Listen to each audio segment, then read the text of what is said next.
नमो नमस्ते तुलसी पापम हर हरि प्रिये। नमो नमस्ते तुलसी पापम हर हरि प्रिये। नमो नमस्ते तुलसी पापम हर हरि प्रिये। कार्तिक माह में बहुत से तीज त्योहार पड़ते हैं। कार्तिक माह में करवा चौथ भी पड़ता है। कार्तिक माह में देवउठनी एकादशी पड़ती है, तुलसी विवाह पड़ता है। ऐसे कई बहुत अच्छे तीज त्योहार पड़ते हैं। दिवाली पड़ती, सबसे बड़ी दिवाली पड़ती है, जिससे कि कार्तिक माह की वाइब्रेशंस बहुत हाई और बहुत पॉजिटिव होती हैं। इससे घर में बहुत अच्छा रौनक रहती है और घर में पॉजिटिव एनर्जीज आती हैं। आज हम बात करेंगे तुलसी विवाह की। नमस्कार दोस्तों, मैं अंजलि सक्सेना एक बार पुनः स्वागत करती हूँ आपका एक नए वीडियो में। आज का विषय है तुलसी विवाह। तुलसी विवाह में आपको क्या क्या करना चाहिए जिससे तुलसी विवाह का लाभ आप उठा सके और माँ तुलसी को प्रसन्न कर सकें। तुलसी जी की पूजा करने से माँ तुलसी ही नहीं, भगवान विष्णु भी प्रसन्न होते हैं। इसके कई कारण होते हैं। सर्वप्रथम हम लोग शुरू करते हैं कि सुबह उठ के आपको सबसे पहला कार्य क्या करना है। पहले तो आप अपने घर में जो झाड़ू बहारू करते हो वो कर लीजिए। चाहे मेड आती हो तो भी आपको अपने घर में जो घर की लक्ष्मी होती है उसको अपने घर में झाड़ू उठा के थोड़ा सा जरूर कूड़ा बाहर करना चाहिए। इससे घर की दरिद्रता बाहर होती है। ये बहुत अच्छा उपाय होता है। बहुत से लोग, क्या मैंने देखा है कि मेड आती है इसलिए वो लोग झाड़ू सुबह उठाते ही नहीं। ये गलत है। कुछ नहीं, आप दरवाजे के पास थोड़ा सा लगा के थोड़ा सा कूड़ा बाहर कर दीजिए। खैर, अब हम अपने विषय पे आते हैं, तुलसी विवाह। तुलसी विवाह के दिन आप सुबह स्नान करते समय सर्वप्रथम तो अपने जो पानी है बकेट में उसमें थोड़ी सी हल्दी डाल के स्नान कीजिएगा। ये बहुत शुभ होता है, आपके बृहस्पति को भी स्ट्रॉन्ग करता है। और विशेषकर जिन लोगों का विवाह नहीं हो रहा है उनको ये उपाय जरूर करना चाहिए। इससे उनका विवाह अतिशीघ्र संपन्न हो जाता है। उसके बाद आपको अपनी नियमित जैसे पूजा करनी वैसे करना है। तुलसी जी की जो विशेष पूजा करनी है वो ये है कि आपको तुलसी जी में जो जल चढ़ाना है उस पर थोड़ा सा दूध और थोड़ी सी हल्दी डाल देना है। वो जल आपको अर्पित करना है। शालिग्राम को आपको रखना है। शालिग्राम दाहिने ओर होंगे तुलसी जी की। जैसे आप पूरब के मुख तरफ करके खड़े होंगे तो दाहिने ओर तुलसी जी के जो है वो शालिग्राम को रखना है। शालिग्राम विष्णु भगवान का रूप होते हैं और तुलसी जी माँ वृंदा का रूप मानी जाती हैं। आज के दिन यानी कि द्वादशी तिथि को ये विवाह संपन्न किया जाता है। कुछ लोग एकादशी पर भी कर लेते हैं, कुछ लोग पूर्णमासी को भी कर लेते हैं अपनी सुविधा अनुसार, परंतु जो सही तिथि है वो द्वादशी तिथि है।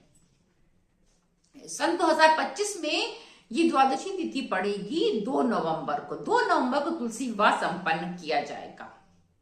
अब विवाह की रीति रिवाज आप जितना ज्यादा कर सकते हैं कर लीजिए, लेकिन संध्या काल में आपको एक काम करना है। सुबह तो आपने ये काम कर लिया, जल चढ़ा दिया, उनको तिलक वगैरह कर दिया, लेकिन अक्षत नहीं चढ़ाना है। वो शालिग्राम को अक्षत नहीं चढ़ते हैं, आप सफेद तिल अर्पित करेंगे। इस तरह से करके आपने सुबह कर लिया। उसके बाद आप मंडप सजाइए। गन्ने का मंडप सजा सकते। गन्ने का मंडप सजा करके फूलों से पूरी सजावट करके आप विधि विधान से उनका पूजन कर सकते हैं। उनको जो है आपको श्रृंगार का सामान अवश्य अर्पित करना है। 16 श्रृंगार का करेंगे बहुत उत्तम है। नहीं कर सकते हैं तो कम से कम 5, 7 या 9 चीजें अवश्य अर्पित करें। उसे फिर आप प्रसाद रूप में ले सकते हैं और चाहे तो किसी सुहागन स्त्री को दान भी कर सकते हैं। इससे आपके सुहाग में वृद्धि होती है।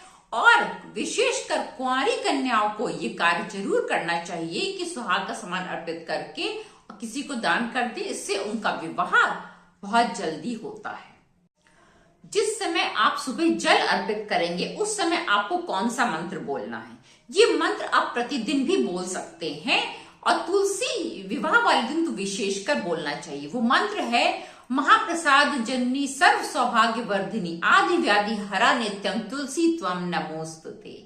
इस मंत्र को बोलते हुए आपको जल अर्पित करना चाहिए। इससे आपको बहुत लाभ मिलेगा। आपके घर में सुख समृद्धि संपन्नता के साथ साथ आपका वैवाहिक जीवन बहुत सुखी रहेगा यदि आप इस मंत्र को बोलते हुए तुलसी जी को जल चढ़ाते हैं। अब जानते हैं कि तुलसी विवाह हम किस समय कर सकते हैं, कौन सा समय अति उत्तम होता है। आप तुलसी विवाह जो है वो प्रातः काल कर सकते हैं। आप तुलसी विवाह ब्रह्म मुहूर्त में कर सकते हैं, तारों की छांव में कर सकते हैं। आप तुलसी विवाह अभिजीत मुहूर्त में कर सकते हैं। आप तुलसी विवाह अमृत काल में कर सकते हैं। ये काल आप पत्रा में देख लें। और आप तुलसी विवाह गोधूली बेला में भी कर सकते हैं। गोधूली बेला क्या होती है? इसका सही अर्थ ये होता है कि जब गाय जो है वो चर करके वापस अपने घर आती हैं, तो जो गायों के पांव से धूल उड़ती है उसी को समय को गोधूली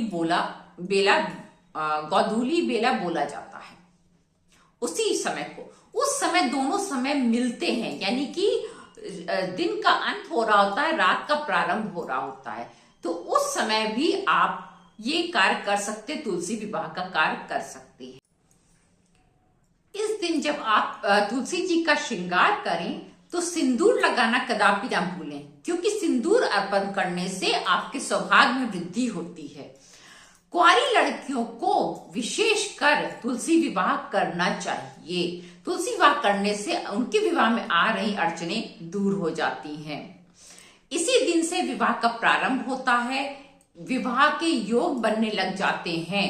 और अगर आपकी कोई विशेष मनोकामना है जिसे आप पूरा करना चाहते हैं, तो इस दिन तुलसी जी की जड़ में आप नीचे की तरफ, जड़ की तरफ आप एक पीले रंग का धागा या वस्त्र, कॉटन का वस्त्र बांध दें अपनी मनोकामना बोलते हुए, तो आपकी मनोकामना अवश्य पूर्ण होगी।